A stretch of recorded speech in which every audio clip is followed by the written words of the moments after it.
every mayor we've talked to has basically said like, hey, if my constituents call and they say, hey, I don't know how to get rid of this, can you help me out? They'll help you out. Mhm.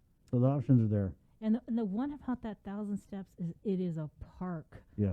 Unbelievable. You see the little picnic table and it's It would actually be, because I never went there. I was like, wow, this is actually a pretty nice place to, like, eat your lunch after you do the steps. Well, now it is, because the mayor showed up with us Friday. Shout out to Mayor Al.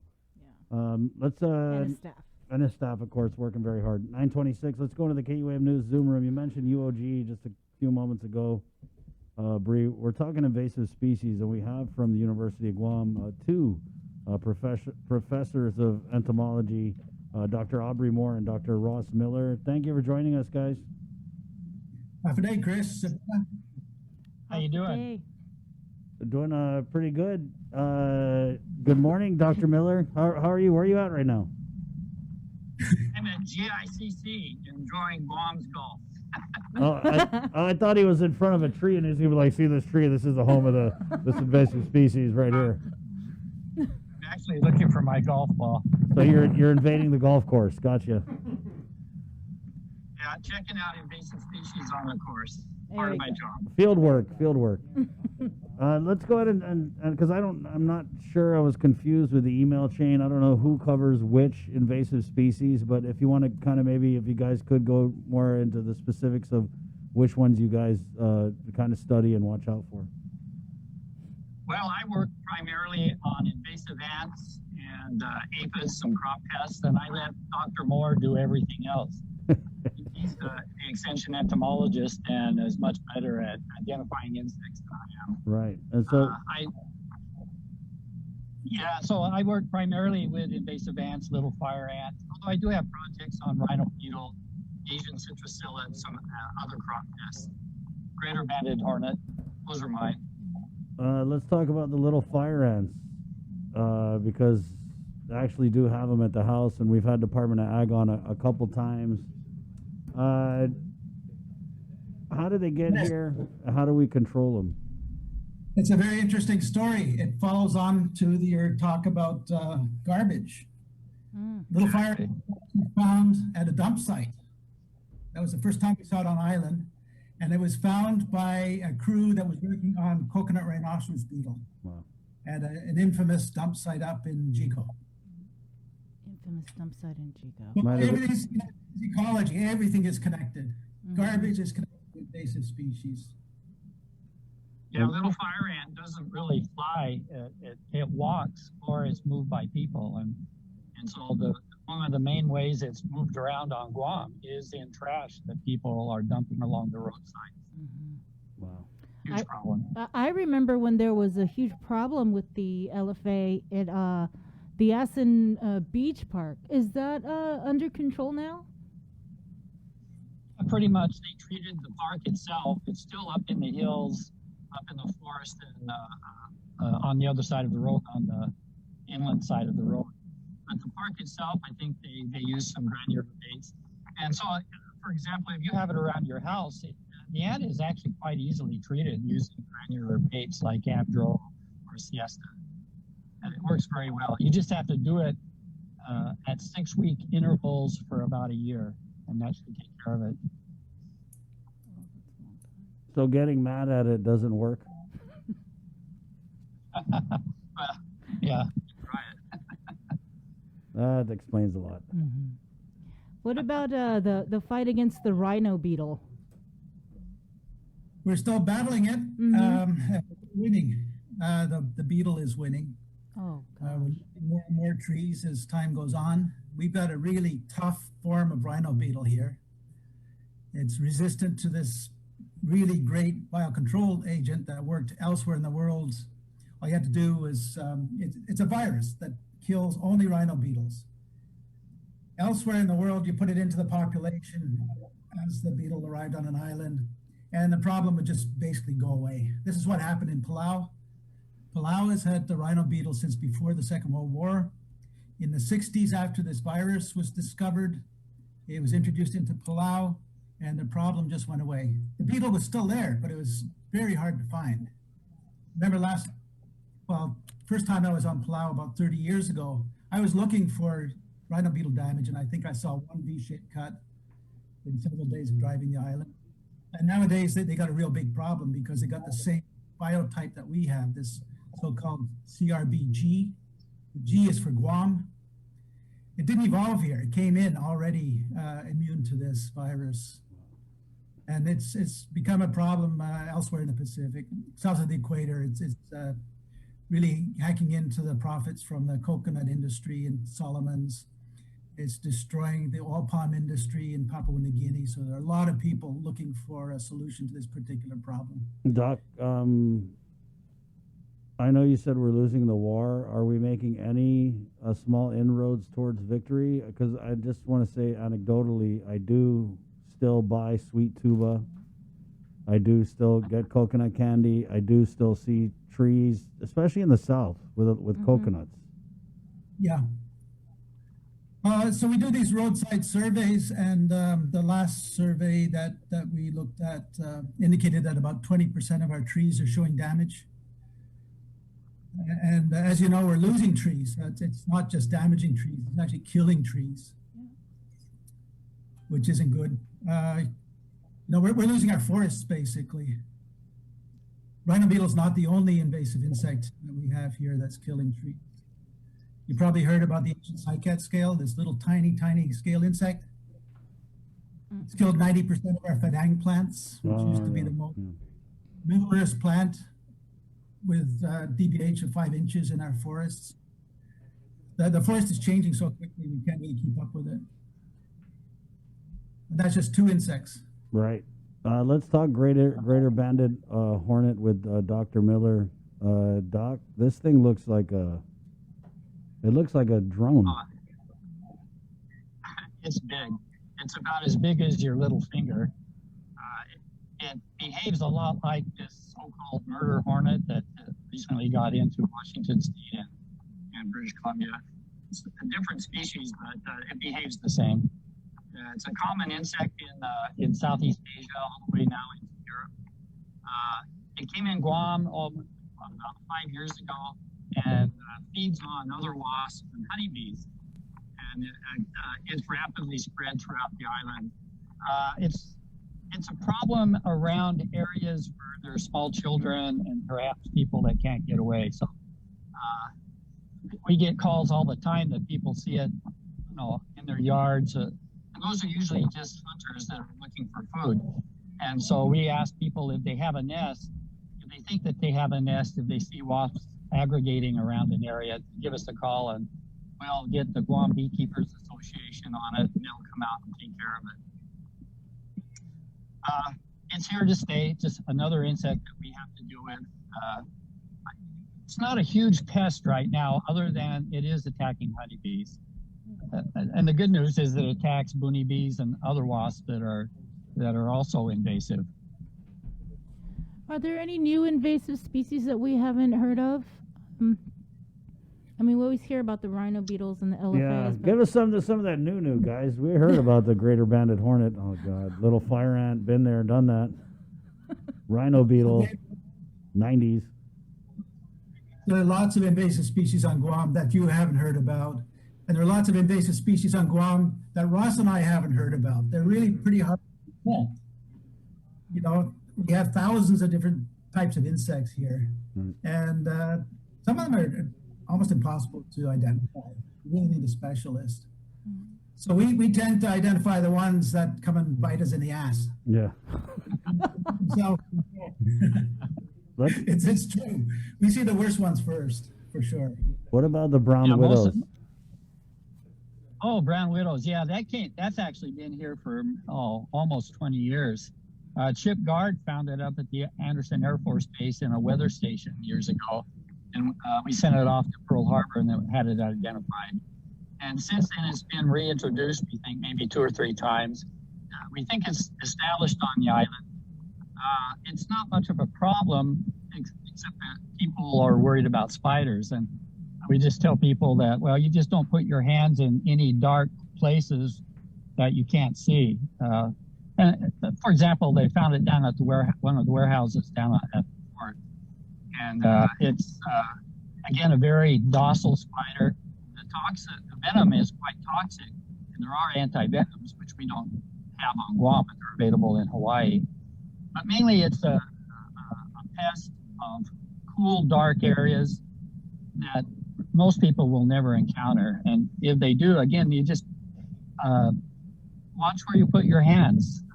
If you have a shed or someplace that a spider might get, it's not a big spider. It looks like a black widow, except it's brown. It does have an hourglass on its abdomen, the red hourglass, easy to identify. And it's nothing we lose very much sleep about, but we do want people to know that it's here and just learn to live with it, which is kind of what we have to do with most of these invasives. Right. Once an invasive species like COVID, for example, gets established, it's essentially impossible to get rid of it. It'll always be here. And so you really have to adapt and modify your behavior to live with it. Right. Sometimes you can use pesticides, other times you can't. But the only chance that you really have of getting rid of an invasive is that if you can locate it once it first gets in and it's not had a chance to spread, then you have a chance to actually eradicate it. We did that with an ant at the airport about 15 years ago. To my knowledge, it's one of the few cases worldwide where an insect has actually been eradicated. And we're pretty sure we got it. But it was an insect that was at one area out past gate 4. And we were able to get it and haven't found it in the years since. But that's the exception. The rule is that once an invasive is established, it stays. You have to learn how to deal with it. Yeah. There are some exceptions. With some insects, we do have really good techniques, like with the fruit flies. We have these really strong attractants that attract the males, and you can actually trap out all of the males on an island. In fact, it was done in the Mariana Islands back in the 60s. USDA got rid of this fruit fly called the Oriental fruit fly, major pest of agriculture. Hasn't come back in. So kudos to our plant inspectors, to our quarantine officers. They're keeping it out. That's why they always ask, when you're coming in from the Philippines or someplace that has this fruit fly, do you have any fruit with you? Fresh vegetables, especially mango. They're really interested in mango. The only way you can keep these fruit flies out is to prohibit fresh fruits and vegetables from the areas that have them. And it's worked. I want to ask. I like to echo that. I think the PPQ people have done really a great job over the years. They've really stepped up their game, and they are the first line of defense. Yeah. Russ Campbell and Glenn Dula, Chris Rosario, and the other guys in that group are really doing a good job. Man, I got to ask you, because I asked Chelsea over at Department of Ag, and I don't know if it's just the way I described it, but there's this little, it almost seems like an ant, but it's fast moving, and it bites. Doesn't jump, but they move really fast, and they like to go like in the electrical outlet, and they're really tiny. Bring one in and we can tell you what it is. And most ants, they're actually stinging you. They're biting, but they're stinging. You're feeling the sting. Okay. Even some of these little tiny ants, little fire ant, it's very hard to see. Yeah. So small. And in fact, it's called the electric ant, isn't it? Yeah. Not because it gets an electric, really but because it's electric. Ants seem to really like electrical fixtures for some reason. I'm going to send you a video of it. Fire ant, the fire ant that most people run into is the tropical fire ant. It's the red ant. You find it on golf courses, on plumeria, on a lot of fruit trees. Very, very common throughout Micronesia. It's, again, a Central and South American ant that's been here for years. Right. And that stings. The stings are very painful. Little fire ant, so small. It's annoying, but in rare cases are the stings really very serious. I don't know. The problem with little fire ant is it does affect animals. It can cause blindness if it stings their eyes. It causes them to scratch, like they have the mange. And the other problem is ecological. It takes out other invertebrates and even vertebrates from an area once it's established. So it kind of creates these ecological deserts. that take a long time to recover if they ever do recover. And that's kind of the problem that I think we're facing here with little fire ant. The entire island is really good habitat for it. It's spreading slowly. It's really throughout the island, but in spots. And it's being moved by people tossing trash or taking plant cuttings from relatives that are infested. It loves bananas. Yeah. That kind of got me too. I got some bananas from a friend of mine, and I had them in a bag. I ended up got home, took them out, put them on the counter. Like, holy, is a lot of little fire ants there. Yeah, if you look under the leaf sheaths of a banana plant, if the ant is there, they'll be there because it's moist, it's protected. It's just perfect habitat for a little fire ant. And again, this ant, we probably got this ant from Hawaii. They probably got it from Florida.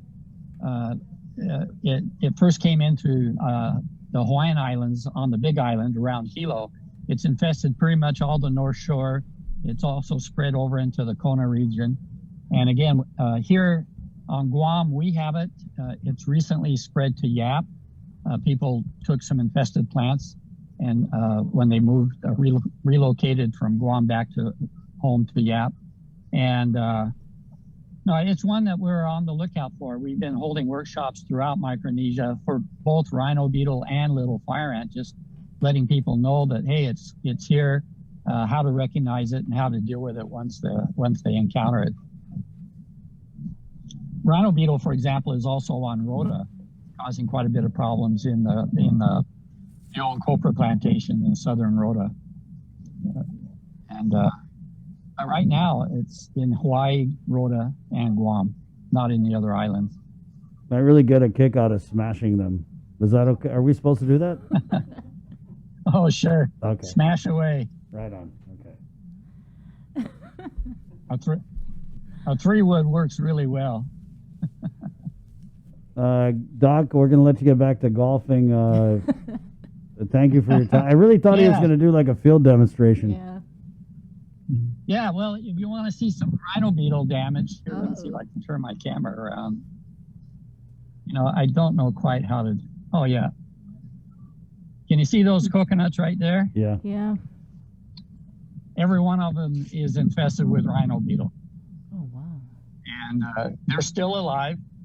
If you can, it's probably hard to see, but if you look closely, you can see the pattern on the leaves where the beetle has chewed the leaves as the leaf was developing. And this is the case with almost, at least at this golf course, I would say every coconut is infested. I'd say about 20% of the coconuts here are dead. They're just stumps. And this is typically what people find in their backyards, is this kind of damage. And that's what Aubrey's working very hard to figure out how to get a disease to kill the beetle.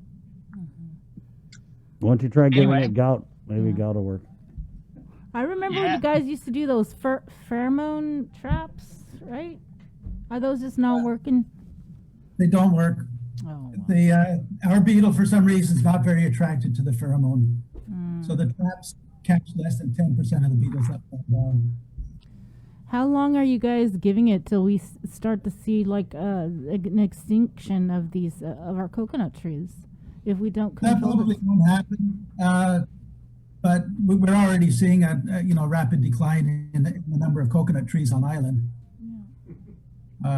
We don't have a good estimate of how many have been killed so far, but as I mentioned before, 20% of the trees on island are showing damage right now.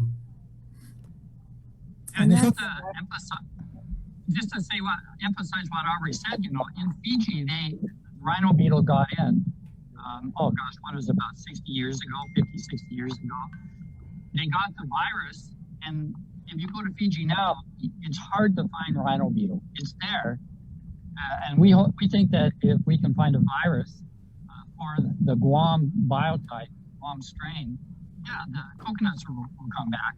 But until we get a virus that's effective, things are pretty grim for coconuts right now. What's that on your hat, Dr. Miller? Yeah, it looks like That's my Washington State University ball marker. I'm a cougar. Oh, I thought it was a hornet. I should, yeah, I ought to get one. Yeah. Well, I'm glad you're able to turn your golf outing into a work trip for a couple minutes there. Field work, that's what you Right. said, right? Yeah, Field work. just sign off on that. Dr. Moore, thank you so much for your time. My pleasure. Okay, thank you. Right Stay on. safe. Give us a call if you need any questions. Call Right. Aubrey. Yeah. Okay, got it. Thank you, guys. Okay, thanks a lot. See you, professors. There you go from the University of Guam. A little bit on invasive species. Good stuff there. Yeah, that was Yeah, cool. no, That was cool. And it's apropos how Dr. Miller was joining us from a golf course. Because remember, Bree, several years ago, because KUM for years, we always hosted the KUM charity golf tournament down at Talafofo. And I want to say maybe 5 years ago, you and I were doing like, the TV special that we always do. So we're going around on the golf course and we noticed how beautiful on the back nine, those big, huge coconut trees, the way they grow down south, they're so majestic and everything were. The next year we went back and we're like, as a movie guy, it looked like the beginning of some like post-apocalyptic scene. I mean, the coconut rhino beetles completely decimated those trees. Completely I decimated mean, those trees. It was astonishing. It Like, was astonishing He's what doing his one trailer. little beetle was able to do to our coconut trees. in a world where we've got invasive species. Right on. In a world. Hey, it's 9:47, guys. We're going to take a quick break. Come back and give you a sneak peek of our nanas to our nannies next, right here on the link. Good morning. Get the job done the right way by getting the right stuff at East West Rental Center. With years of experience helping builders, we definitely got what you need. Call 646-1463 or visit us in Upper Tumon. Open Monday to Saturday from 7 a.m. to 5 p.m. and on Sundays from 8 a.m. to 5 p.m. When we throw things away,